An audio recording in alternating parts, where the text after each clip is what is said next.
Senhor, obrigado pela Tua fidelidade, obrigado pela Tua graça em nossas vidas.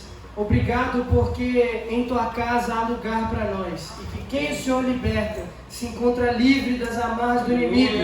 Livre para explanar o Teu propósito para o mundo. Livre para resplandecer a Tua luz e a Tua glória. Por onde quer que passe e onde quer que esteja. Livre para ser honesto. Livre para viver a verdade. Livre para ser um exemplo. Que possamos nesta noite aprender à luz da Tua palavra, a maneira correta em relação a qual devemos nos comportar e a maneira como devemos ser no meio da sociedade. Sabemos que nessa noite o Senhor vai falar conosco, quer falar conosco e deseja que haja mudança de vida em nossas realidades e que isto seja feito para a honra e glória do Teu nome, em nome de Jesus. Amém. Amém. A paz do Senhor, irmãos. Amém? Amém. Pai, Senhor, hoje o Senhor colocou no meu coração um desejo de falar sobre a verdadeira vida que glorifica a Deus. A vida que glorifica o Senhor de maneira verdadeira. A vida que dá frutos, o tipo de vida cristã que Deus quer que a gente viva. Amém? Eu confesso que eu havia preparado uma outra mensagem. Eu estava todo empolgado desde a quinta-feira, porque o pastor começou pregando lá em João 14,6, falando sobre caminho, verdade e vida, e ele explanou apenas caminho, e eu falei, não, essa é a oportunidade para a gente fazer uma pregação de continuidade e eu falar sobre verdade e vida. Só que desde ontem à noite o Senhor ele vinha falando no meu coração sobre transformação de vida que leva a gerar frutos. Uma vida em contato com o Espírito Santo não é uma vida que passa em branco, que passa despercebido por onde ela caminha. Uma vida em contato com o Espírito Santo é uma vida que incomoda o inferno e uma vida que resgata pecadores para também serem redimidos como Ele o foi. Então isso que Deus quer falar conosco nessa noite, a maneira que Ele deseja que a gente viva, para que assim a nossa igreja dê frutos aqui no bairro, para que assim a nossa igreja dê fruto na comunidade onde ela está localizada, a maneira que Deus deseja que a gente viva, para que nós possamos passar a dar frutos no lugar onde estamos. Não é possível que eu como cristão acho que é normal eu estar morando num lugar, eu estar inserido num lugar, eu estar num emprego, eu estar numa faculdade, eu estar em determinado lugar e não ter dado um fruto, e não ter transformado algo na vida de alguém, porque Deus nos selecionou para sermos agente de transformação, amém? Amém. Eu quero ler com vocês a palavra de Deus sobre a vida, em relação à vida de Zaqueu, lá em Lucas, capítulo 19, a partir do versículo 1. Lucas 19, 1. A confirmação que o Espírito Santo trouxe ao meu coração foi quando no louvor estávamos cantando aqui e o João ministrando falou alguma coisa sobre Zaqueu. E eu falei, meu Deus, é o Espírito Santo falando com o meu coração. Eu realmente tenho que mudar os meus planos e falar aquilo que Deus quer passar para a sua igreja.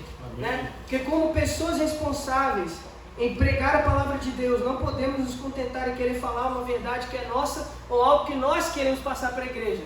Mas o Senhor é o Deus da igreja.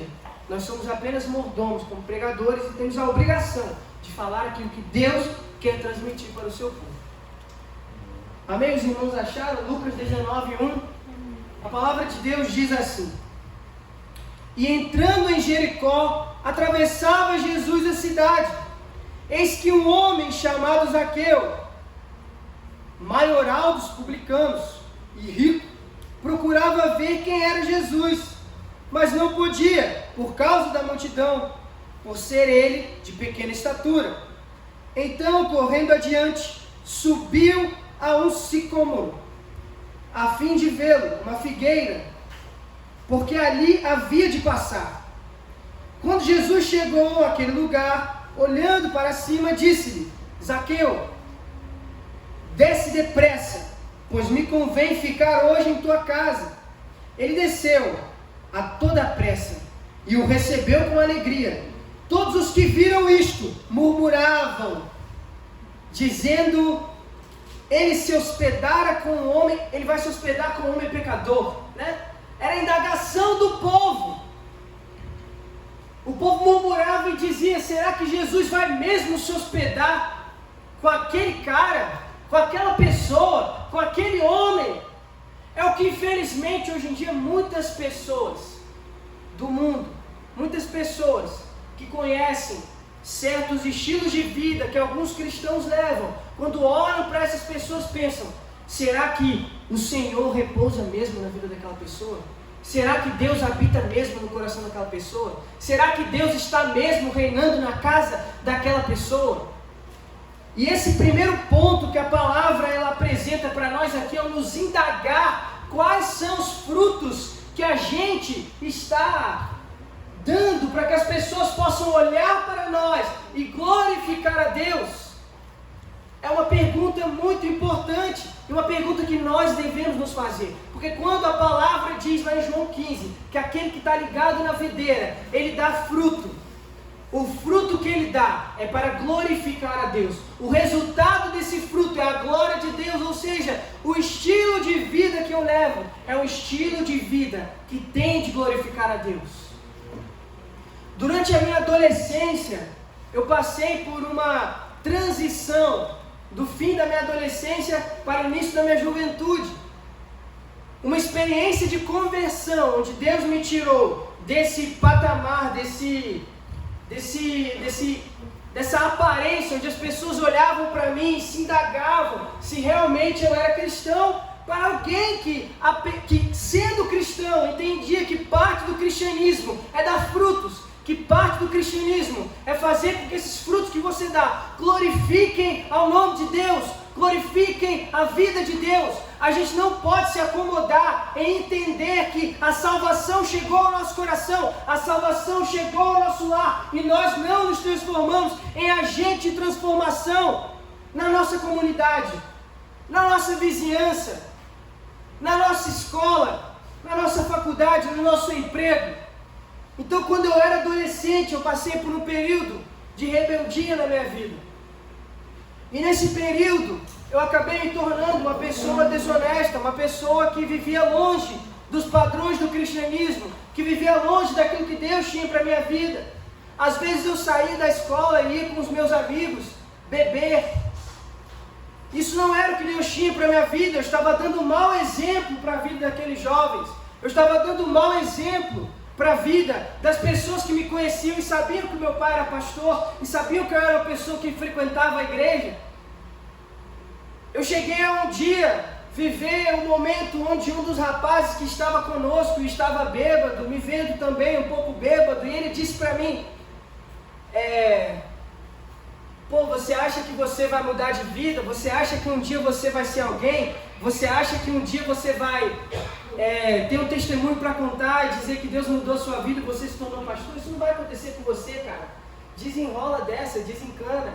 Esse jovem falou aquilo para mim e aquelas palavras entraram no meu coração e machucaram o meu coração um pouco. Porque eu sabia que o que Deus tinha para a vida, que o que Deus tem para a sua igreja, não é que a sua igreja viva de maneira que as pessoas murmurem ao indagar se Deus realmente é digno de estar no lado daquela pessoa, se aquela pessoa é digna de receber Deus na vida dela. Indaguem esse tipo de coisa de: será que ele é cristão mesmo? Será que Jesus está mesmo na casa dele? Será que Jesus tem mesmo que ir para a casa dele daquele cara? E passando-se o tempo, meu pai foi transferido de Santa Maria de Campos para Posse, no distrito de Itaipava. E lá eu também levava esse mesmo estilo de vida. E eu já estava no estágio onde eu já não ligava mais para as coisas, eu já não me importava. O pensamento na minha cabeça era de que eu ia viver até os 40 anos de idade, ou menos do que isso. Eu não tinha uma perspectiva de vida, uma perspectiva de futuro. Então ali naquela cidade, ali naquele lugar, naquele bairro, na Posse, Deus ele transformou a minha vida. Ele de fato entrou na minha casa. E quando ele entra na casa de alguém, quando ele entra na vida e no coração de alguém, coisas diferentes começam a acontecer. Era início do ano, mais ou menos por volta de março, abril, ali na Posse, no ano de 2014, quando a gente passou por algumas dificuldades na liderança dos jovens da igreja. E eu ainda um pouco rebelde, a gente passando por essa fase ali na igreja, eu ainda um pouco rebelde, eu lembro que poucas semanas antes de um dos líderes de jovem abandonar o cargo, eu estava numa festa com os amigos, e aí eu virei para um dos amigos repentinamente e falei assim, nunca mais eu vou beber na minha vida. Vamos apostar? E aí apostei lá com eles, e todos eles começaram a me zoar, começaram a rir da minha cara, como aquele outro jovem lá em Campos. Começaram a rir da minha cara e falaram, eu duvido que isso vai acontecer com você. Você está falando isso aí, na outra semana você vai estar aqui bebendo com a gente. E eu disse que não. E um outro colega meu também fez essa promessa de que nunca mais iria beber, e ele, infelizmente, realmente não parou de beber, infelizmente.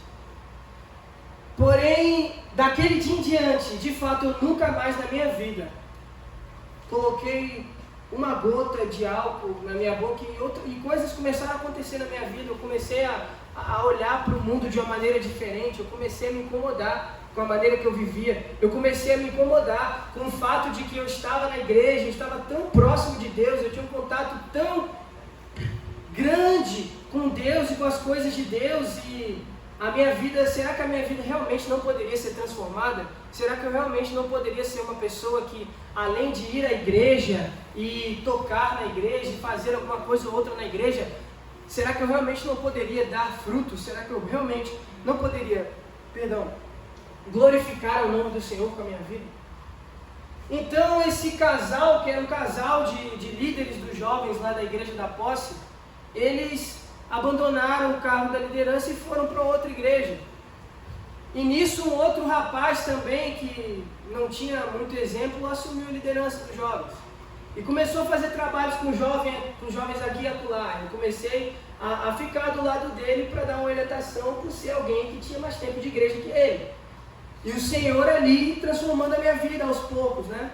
Até que esse rapaz, ele também saiu da igreja, porque ele era alguém constante na fé. Estava um tempo na igreja, no carnaval ia para o mundo, ou em alguma outra festa se desviava, ia para o mundo também. Então os jovens ficaram à mercê. Eu estava ali com ele, acabei assumindo aquela liderança. Na mesma semana que eu assumi a liderança, ia haver um congresso de adolescentes na igreja de Teresópolis.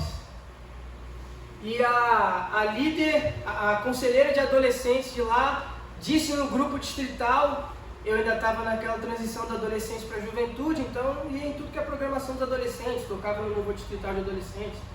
E eu disse, e ela disse que estava sem preletor para o culto, que o preletor havia cancelado com ela. E aí eu falei, me chama. E aí todo mundo começou a falar, mais uma vez, as pessoas rindo da minha cara e provavelmente murmurando como fora com Zaqueu, como Jesus disse que iria pro lar dele, né? Mais uma vez as pessoas rindo da minha cara dizendo, cara, você vai pregar? Você pregar? Eu quero ver. E naquele dia a igreja lotou. A igreja de Teresópolis ficou lotada. Até pessoas que não eram de lá, da igreja de lá, que eram de outras igrejas, foram também para ver o que ia acontecer. Naquela semana, irmãos, eu vou dizer um negócio. Eu passei uma semana inteira sem assistir televisão, sem receber visita em casa, sem sair para lugar nenhum, que era uma coisa muito difícil. Só lendo a Bíblia e comentário bíblico, a Bíblia e comentário bíblico. Eu passava os dias trancado no meu quarto.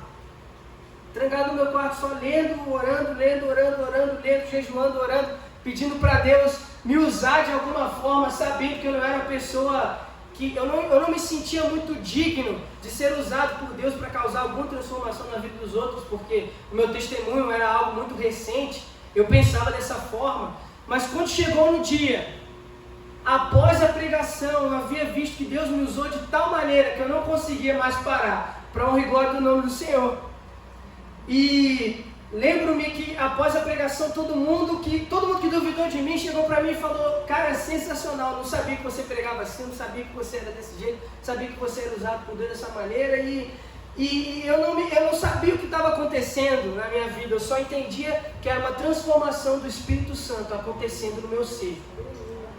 Então eu voltei para a minha realidade, depois daquela pregação, eu voltei a estudar no colégio, ali na Posse, onde eu estudava, no ensino médio. Eu estava no 2º ano na época. E eu entendia que eu tinha que fazer alguma coisa, eu percebi que eu tinha que fazer alguma coisa. A gente tinha um intervalo de 25 minutos. E aí eu comecei a reunir, a levar um violão para a escola, que eu nem sei de quem era lá, a pessoa me emprestou, eu levei o violão dela para a escola. Eu comecei a me reunir com o pessoal na quadra da escola. E aí eu carregava os 2 ou 3 que eram meus amigos lá, que faziam coisas erradas comigo, e começava a conversar com eles, falar de Jesus. Eu tocava uns 3 hinos no violão e pregava, eu cantava, eram 10 minutos, 5 minutos de hino e 20 minutos de palavra. Era isso. Aí eu cantava os 3 hinos ali e pregava para eles.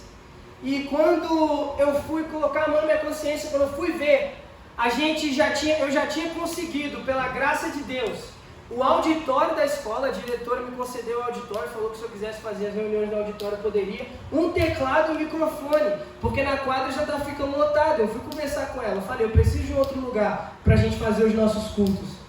E para honra e glória do nome do Senhor, vários amigos meus se converteram, vários colegas meus se converteram. A vida daquelas pessoas mudou, porque algo diferente havia na minha vida e eu estava no ambiente que eles estavam.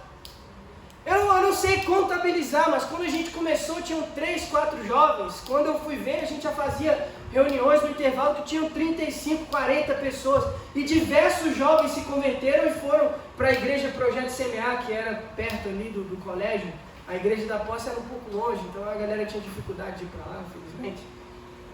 Mas é para a glória do Senhor, né? Não importa se alguém se converte através da sua vida e não vai vir ser membro aqui. Talvez a pessoa mora distante, mora no centro. Mas o que temos que entender nessa noite é que no momento em que Deus ele entra na nossa vida, é inevitável que a gente dê frutos. É inevitável que a nossa vida passe em branco no meio onde a gente está inserido. É inevitável que alguém não queira passar a ser como você. É inevitável que alguém não queira que a transformação de vida que ocorreu em você ocorra na vida dele também, porque quando Deus habita no coração de alguém, a transformação que é realizada na vida daquela pessoa é algo estrondoso. Aleluia. É algo forte. Quando Zaqueu ele foi impedido pela multidão de chegar até Jesus, a palavra pequena estatura, aqui no texto, no original, no grego, ela não significa só a questão da altura de Zaqueu, mas também tem uma conotação que leva a gente a entender a estatura de Zaqueu em relação aos seus padrões morais. Ele era uma pessoa baixa, ele não era uma pessoa só baixa de altura, ele era uma pessoa que agia de maneira baixa, ele era uma pessoa desonesta, ele era uma pessoa corrupta, e não foi porque ele era baixinho que o pessoal não deixou ele ver Jesus, era porque ele era mau.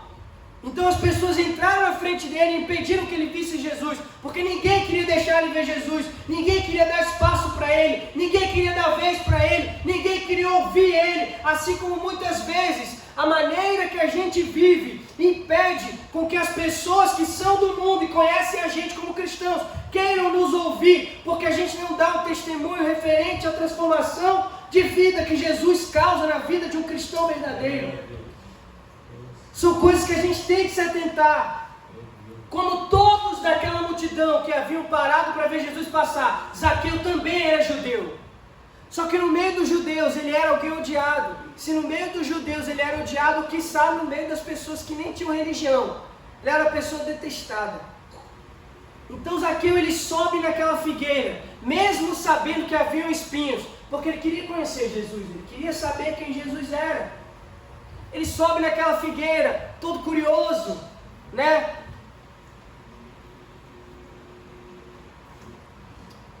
E quando ele vê Jesus, o próprio Jesus ordena que ele desça. Nisso eu lembro desse período que houve a minha conversão, quando eu comecei a ter contato com a obra de Deus, a carência da obra de Deus, as necessidades da obra de Deus. Eu comecei a ficar curioso, eu comecei a querer andar em novos ares, transformar minha vida, porque eu via que a igreja precisava, eu vi que os jovens não tinham quem desse aula para eles na EBD, eu vi que tinha essa carência e eu comecei a me perguntar, será que Deus me chamou? Será que eu existo para viver desse jeito? Para viver parado? E além de parado ainda fazendo coisas que não agradam a Deus? E além de parado ainda proferindo palavras torpes, falando palavrão, dando mau comportamento, me estressando na frente das outras pessoas que não são da fé e causando confusões, se a obra de Deus precisa tanto, eu vou ser um a menos para dar um braço ali, para ser corpo, para ser alguém que vai auxiliar a obra do Senhor? Então, por essa curiosidade que eu tive de subir nesse local onde precisava de ajuda, Deus, Ele também me chamou e mudou a minha vida, assim como Deus, Ele pode chamar a nós, chamar qualquer um de nós que aqui nessa noite se encontra, que vê essa dificuldade de vencer algumas coisas na vida, de vencer a barreira do mau testemunho, que vê essa dificuldade de controlar-se no meio das pessoas que não são da fé, como é um conselho que Paulo ele dá para Timóteo. Ele fala para Timóteo que ele não pode se comportar de tal maneira na frente dos descrentes. Ele não pode mostrar as sensibilidades dele na frente dos descrentes. Não é que você vai ser uma pessoa falsa, uma pessoa fingida. É porque você quer ganhar o descrente para Jesus. Então você não vai fazer besteira na frente dele. Você não vai. Você vai buscar se engajar na luta que Deus está te chamando para lutar essa noite. É uma batalha espiritual. Tem pessoas aqui no nosso bairro morrendo e indo para o inferno. Eu e você, pela graça de Deus, mesmo que a gente esteja na igreja e cometa um pecado ou outro, pela graça de Deus não vamos para o inferno. Mas isso não é o motivo para a gente se acomodar e deixar que as pessoas que estão na nossa vizinhança vão para o inferno também. Não é um motivo para a gente ficar parado e achar que é normal eu ser cristão e estar morando num lugar há tantos anos ou coisa do tipo e não chamar o meu vizinho para ir à igreja. Eu não posso pensar que é normal eu estar num bairro instalado ali, ser a igreja de Deus na terra, ser as mãos e os pés de Jesus ali naquele lugar e não causar transformação de vida e não dar fruto que glorifica o nome do Senhor. Então Zaqueu, querendo ver Jesus, Jesus o chama. E quando Jesus entra na casa dele, as coisas mudam. Quando Jesus entra na vida de Zaqueu, Zaqueu se transforma em uma pessoa honesta, bondosa, generosa. Zaqueu já era conhecido no seu bairro. Zaqueu já era conhecido pela sua comunidade. Só que quando Zaqueu se converte verdadeiramente, o conhecimento que as pessoas tinham dele serviu para que ele fosse um exemplo, para que muitas outras pessoas quisessem saber o que aconteceu com ele e querer vivenciar a mesma coisa. Então o que Deus tem para nós, nesse tempo, como igreja, é transformação de vida. Deus não deseja que a gente permaneça da mesma maneira. Deus não deseja que a gente abra a boca para chamar o vizinho nosso para ir para a igreja e o vizinho diga para nós: ser crente como você eu não quero. Deus deseja que a nossa vida seja tão exemplar que quando a gente chama esse vizinho para ir para a igreja, ele diga: aconteceu uma coisa diferente com você. Antes você era assim, agora você é assado. Então eu quero ir para ser como você também. Eu quero mudar como você mudou também. Deus tem falado isso ao meu coração nesse tempo, porque de fato a gente vê que as pessoas já estão saindo de casa para ir para os bares. As pessoas já estão saindo de casa para ir para o futebol. Então a gente não pode se conformar, se acomodar e pensar: eu não vou evangelizar porque é tempo de pandemia, não vão querer ir para a igreja, né? Mas estão saindo de casa para ir para o futebol, estão saindo de casa para ir para o bar. Então eu prefiro acreditar no poder de Deus e começar a voltar a convidar as pessoas para vir para a igreja, entendendo que mesmo que aqui seja um ambiente onde a pessoa pegue Covid, ela pode ser curada, seja lá do que for. Seja lá do que for, se eu creio no poder de Deus, se eu creio na ação transformadora de Deus, eu compro a briga. E se eu compro a briga, eu não escolho viver da maneira que é confortável para mim viver, mas eu escolho viver no desconforto carnal, para a glória de Deus. Porque eu entendo que às vezes é mais confortável para nós fazer o que a gente quer, do que fazer o que Deus quer. Fazer o que Deus quer não é uma coisa muito fácil. Nem Jesus teve facilidade de fazer o que Deus quer. Teve uma hora que Jesus virou para Deus e falou: Pai, se possível, passa de mim esse cálice. Eu não estou aguentando mais. mas contudo, que a tua vontade seja feita. Então que de fato a gente possa nessa noite se apropriar desse sentimento de que Deus, Ele deseja que a gente cumpra a briga no nosso bairro, na nossa vizinhança, na nossa casa, seja lá onde for. Deus deseja que ao invés de responder com rispidez e nervosismo, aquele vizinho que bota o som alto ou coisa do tipo, a gente vá para o quarto, chore e diga: Deus, eu não aguento mais, mas eu quero dar exemplo, eu quero ser uma pessoa boa. Deus deseja que a gente converse de maneira com as pessoas, que a gente fuja das más conversações, que a gente fuja das más línguas, de tudo que não é apropriado para o exemplo que o cristão deve dar. Eu sei que é difícil e também enfrento essas lutas como uma pessoa, como um ser humano, também enfrento essas lutas, muitas vezes, essas batalhas, elas acontecem na nossa vida. Porém, o que a gente tem que entender é que o propósito de Deus, ele é maior que a nossa vida. Ele transcende a nossa vida. O propósito de Deus é nos resgatar, para que resgatados a gente possa resgatar outras vidas, para que resgatados a gente possa dar frutos. Assim como Ele fez com Zaqueu, Ele deseja fazer na minha vida hoje. Ele deseja fazer na sua vida hoje. Ele deseja fazer nas nossas vidas. Ele deseja transmitir a vida do Espírito Santo para as nossas vidas, a fim de que a gente seja pessoas que, ao sair daqui da porta da igreja para fora, seja usado para mudar o mundo. Não são palavras minhas que eu profiro nessa noite, são palavras do Senhor, do coração do Senhor para o nosso coração, porque a nossa igreja, ela tem passado por um tempo, a nossa igreja como denominação, eu não digo a nossa igreja como igreja local, mas por um tempo onde, infelizmente, a maioria das pessoas que se convertem, ou melhor dizendo, que se agregam à igreja local, são pessoas que vêm de outras igrejas. Isso é uma coisa que tem que incomodar a gente. O fato de que todo mundo que entra como membro novo vem de outra igreja. Ou de que gente nova que chega estava desviado. Deus não quer salvar só quem conhece a verdade, mas a gente tem que se preocupar mais com aquelas pessoas que não conhecem, com aquelas pessoas que não sabem, com aquelas pessoas que estão caminhando cegamente em passos largos para o inferno. Isso tem que incomodar o nosso coração. Isso tem que arder no nosso coração. Isso tem que sacudir a nossa vida. Isso tem que mexer com a gente de alguma forma. Não podemos nos conformar em estar num ambiente cristão e não ter a nossa vida transformada. Não podemos nos conformar em estar num ambiente cristão e não ter o que fazer pela pessoa perdida. Então que possamos, a partir de hoje, pelo menos começar a orar e dizer: Senhor, me dá uma estratégia, me dá uma ferramenta, me dá uma solução, faz alguma coisa no meu coração, porque eu quero. Eu cansei de vir à igreja terça, quinta e domingo e ver que não tem gente no bairro se convertendo. Eu tenho que fazer alguma coisa, eu tenho que ter uma saída, eu tenho que fazer algo pelo teu reino. Então que esse sentimento que após a entrada da vida de Jesus na vida de Zaqueu possa também adentrar no nosso coração.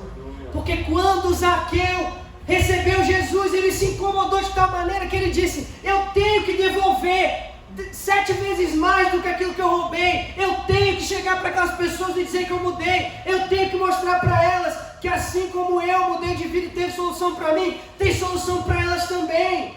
Eu não posso me conformar com as pessoas dizendo: não tem jeito, já era, não tem solução, ele é assim, ele vai morrer assim. Se ele vai morrer assim, eu vou morrer orando por ele. Essa tem que ser a nossa postura. Jesus, ele não desistia das pessoas. Esse é um outro fato que é apontado para nós aqui no texto. Ele não desistiu de Zaqueu, ele não deu ouvidos à murmuração dos discípulos, porque até os discípulos chegaram para ele e ficaram falando: Senhor, tu vai na casa desse homem? Senhor, vai apresentar o evangelho para esse homem? Mas Jesus não deu ouvidos à multidão, Jesus não deu ouvidos aos discípulos e pregou o evangelho para aquele homem. E aquele homem mudou de vida.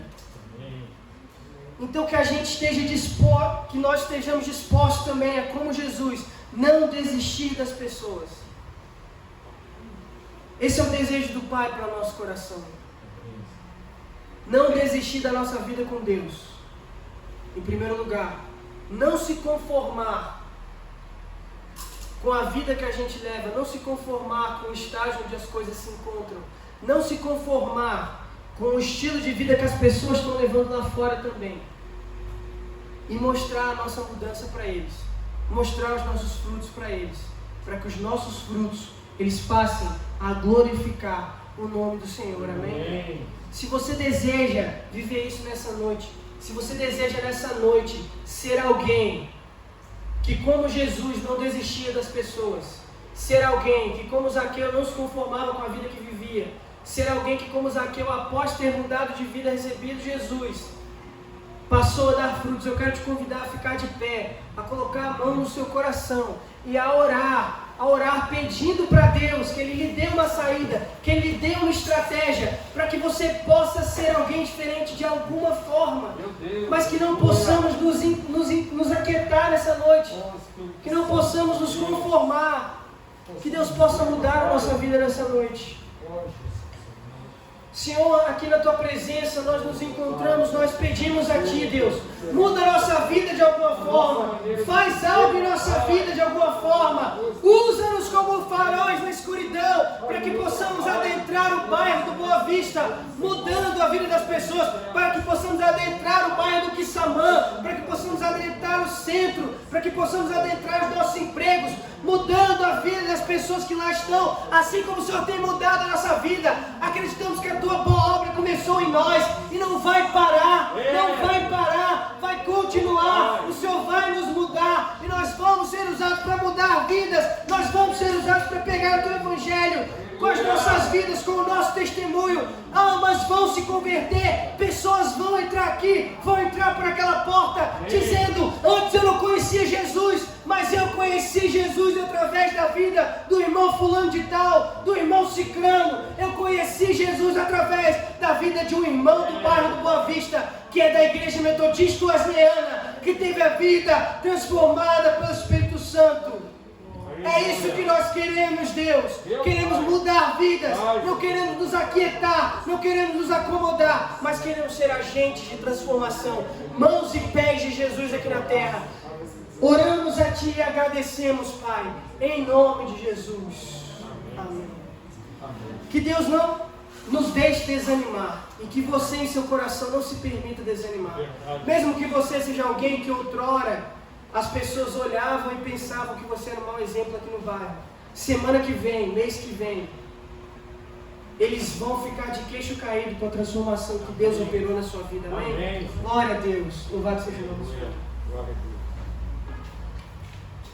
Amém. Graças a Deus.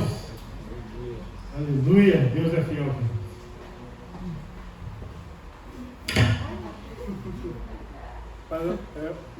Usar máscara e óculos eu ainda não consegui.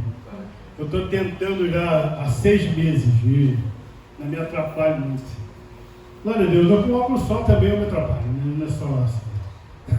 Irmãos, nós vamos estar orando também, encerrando essa parte. Depois eu peço que você fique 5 minutinhos aqui, que eu quero falar uma coisa para a igreja, tá? Por isso que eu vou encerrar agora um pouco antes aqui. Vamos orar? Pai eterno e soberano, quero te agradecer por todas as coisas que o Senhor tem feito em nossas vidas. Que o Teu Espírito Santo venha nos encher com o Teu poder e Tua graça. Amém. Obrigado, Pai, porque Tu és fiel. Amém. Tu és fiel, Senhor. Tu és fiel. Que a Tua palavra venha de encontro às nossas vidas e às nossas necessidades. Amém. Que a Tua palavra venha nos encher com o Teu poder, com a Tua graça e função. Obrigado, Pai. Ó Deus, pelo testemunho de vida do Teu filho agora que acabou de falar. Ó Deus, que o Senhor continue ardendo no coração dele o desejo de falar do Teu amor e da Tua palavra e de ministrar as vidas, Senhor. Ó Deus, aquilo que o Senhor quer, aquilo que é para acontecer. Que vidas sejam salvas aqui, Pai. Amém. Que a partir de hoje, Pai, outros jovens, outros irmãos possam ser incomodados e quererem pregar a outras vidas e trazerem outras vidas para o Teu aprisco, para a Tua casa. Obrigado, Senhor. Ser conosco em nome de Jesus. Amém. Receba a bênção. Que a graça do nosso Senhor e Salvador Jesus Cristo, o amor de Deus, nosso Pai, que as ricas, maravilhosas e poderosas consolações do Espírito Santo seja com todo o povo de Deus em toda a face da terra, não só hoje, mas para todo sempre. Amém. A paz do Senhor, Deus abençoe, irmãos.